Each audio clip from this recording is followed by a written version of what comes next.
Assalamualaikum warahmatullahi wabarakatuh. Saya Feby Irawan dari kelas 01 SMJK 013 ingin mempresentasikan hasil presentasi saya yang berjudul Motivasi dan Komunikasi. Pengertian motivasi.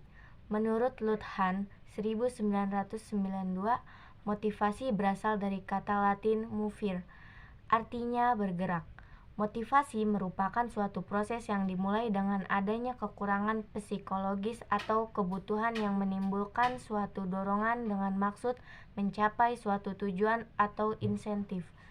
Pengertian proses motivasi ini dapat dipahami melalui hubungan antara kebutuhan, dorongan, dan insentif. Tujuan motivasi dalam dunia kerja adalah suatu yang dapat menimbulkan semangat atau dorongan kerja. Menurut As'ad 2004, motivasi kerja dalam psikologi karya biasanya disebut pendorong semangat kerja. Kuat dan lemahnya motivasi seseorang tenaga kerja ikut menentukan besar kecilnya prestasinya. Menurut Munandar 2001, motivasi kerja memiliki hubungan dengan prestasi kerja. Prestasi kerja adalah hasil dari interaksi antara motivasi kerja, kemampuan, dan peluang. Proses motivasi. Proses terjadinya motivasi menurut Zainun 2007 adalah disebabkan adanya kebutuhan yang mendasar, dan untuk memenuhi kebutuhan timbullah dorongan untuk berperilaku. Bila mana seseorang sedang mengalami motivasi atau sedang memperoleh dorongan, maka orang itu sedang mengalami hal yang tidak seimbang. Setiap manusia dengan berbagai kebutuhan tidak akan pernah puas dalam memenuhi kebutuhannya. Oleh sebab itu, proses motivasi akan terus berlangsung selama manusia mempunyai kebutuhan yang harus dipenuhi pada dasarnya. Proses terjadinya motivasi menunjukkan adanya dinamika yang terjadi disebabkan adanya kebutuhan yang mendasar dan untuk memenuhinya terjadi dorongan untuk berperilaku. Pendekatan terhadap motivasi. Jadi ada 3 pendekatan. 1. Pendekatan tradisional. Pendekatan tradisional sering disebut pendekatan manusia ekonomi yang dikembangkan oleh Frederick Taylor dan aliran manajemen ilmiah yang menimbulkan pengembangan sistem gaji insentif, di mana karyawan benar-benar dibayar berdasarkan kualitas dan kuantitas hasil kerja mereka. 2. Pendekatan hubungan manusia. Pendekatan hubungan manusia melahirkan konsep manusia sosial, di mana konsep manusia ekonomi berangsur-angsur merubah karyawan menjadi lebih mudah bergaul sehingga menciptakan penghargaan non-ekonomis seperti kelompok kerja yang menyenangkan yang lebih penting daripada sekedar uang sebagai motivator perilaku kerja. 3. Pendekatan sumber daya manusia. Pendekatan sumber daya manusia memperkenalkan konsep manusia seutuhnya yang memberi kesan bahwa karyawan adalah kompleks dan termotivasi oleh banyak faktor. Definisi komunikasi. Komunikasi merupakan bagian dari fungsi organisasi dan kegagalan dalam berkomunikasi sangat besar berpengaruhnya. Baik itu komunikasi yang berlangsung antara orang dengan orang, bangsa dengan bangsa, dalam organisasi antar organisasi, dalam berkelompok kecil atau kelompok besar, dan lain-lain. Proses komunikasi. Proses komunikasi adalah unsur terpenting dalam menentukan berhasil atau tidak berproses penyampaian pesan dan komunikator kepada komunikan. Yang menjadi tujuan utama dari komunikasi, beberapa ahli memiliki pendapat berbeda tentang proses terjadinya komunikasi. A. Proses komunikasi Aristoteles. Proses komunikasi ini mampu diterima secara luas di antaranya proses lainnya. B. Proses komunikasi Lasswell. Harold D. Lasswell 1948 mengembangkan proses komunikasi yang dikenal dengan model komunikasi Lasswell. Proses komunikasi Lasswell berupa komunikasi linear atau komunikasi satu arah. C. Proses komunikasi Scarham. Proses komunikasi Scarham yang dicetuskan oleh Wilbur Scarham 1954 menggambarkan proses komunikasi yang berlangsung secara dua arah. Bentuk-bentuk komunikasi. Berikut adalah beberapa komunikasi dalam suatu organisasi, antara lain A. Komunikasi formal dan informal.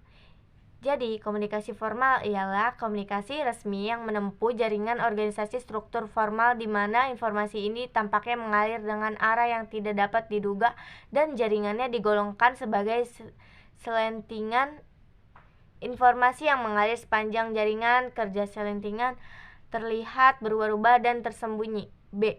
Komunikasi ke atas atau upward communication.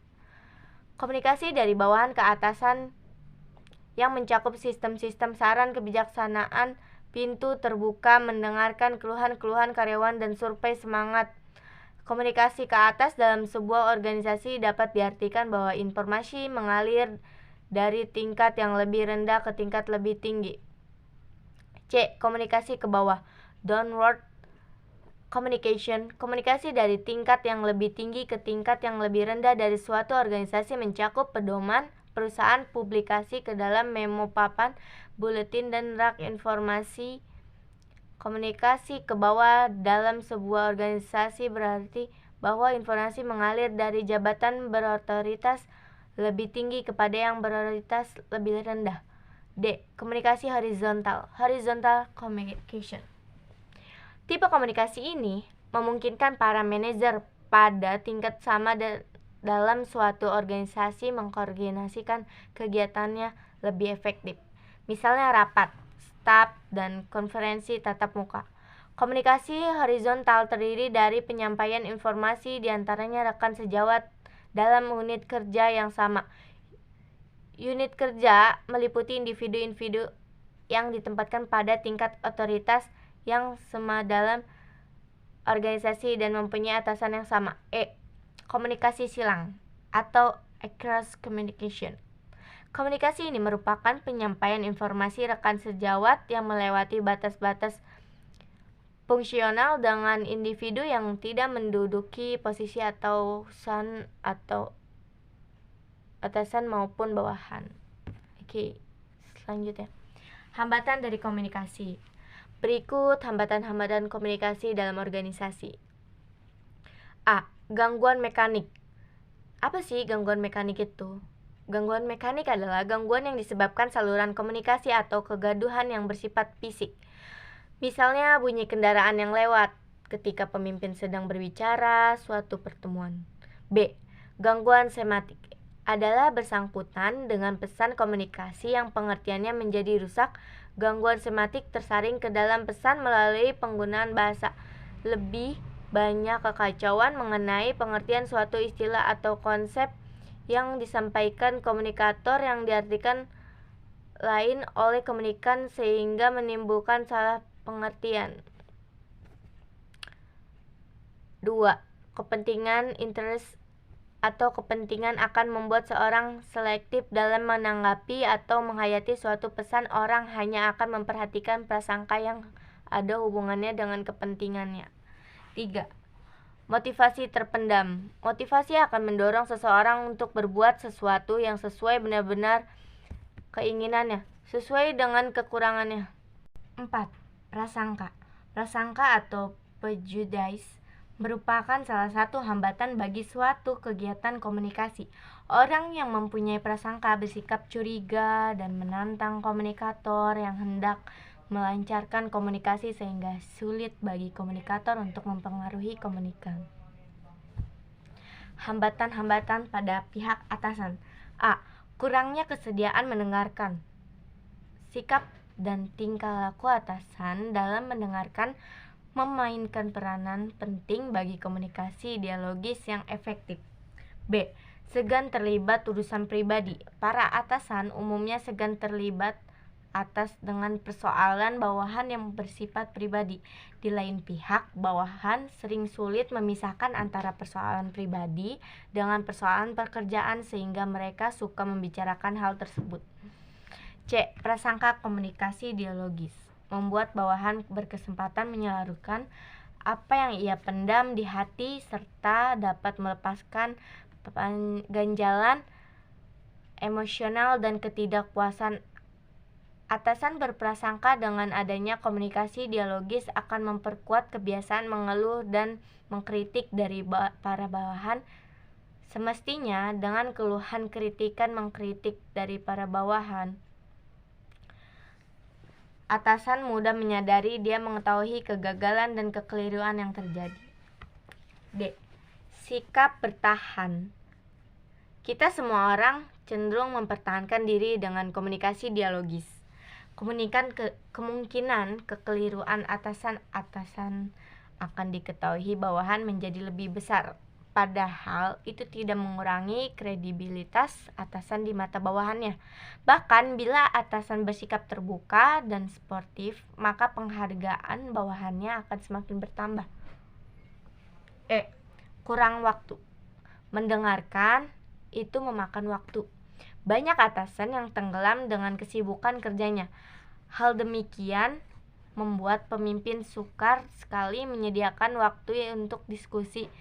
Kesulitan ini lebih terasa bagi atasan yang berjalan sendiri, memecahkan sendiri persoalan-persoalan di unit kerjanya dan tidak dikenal sistem diskusi dengan bawahan.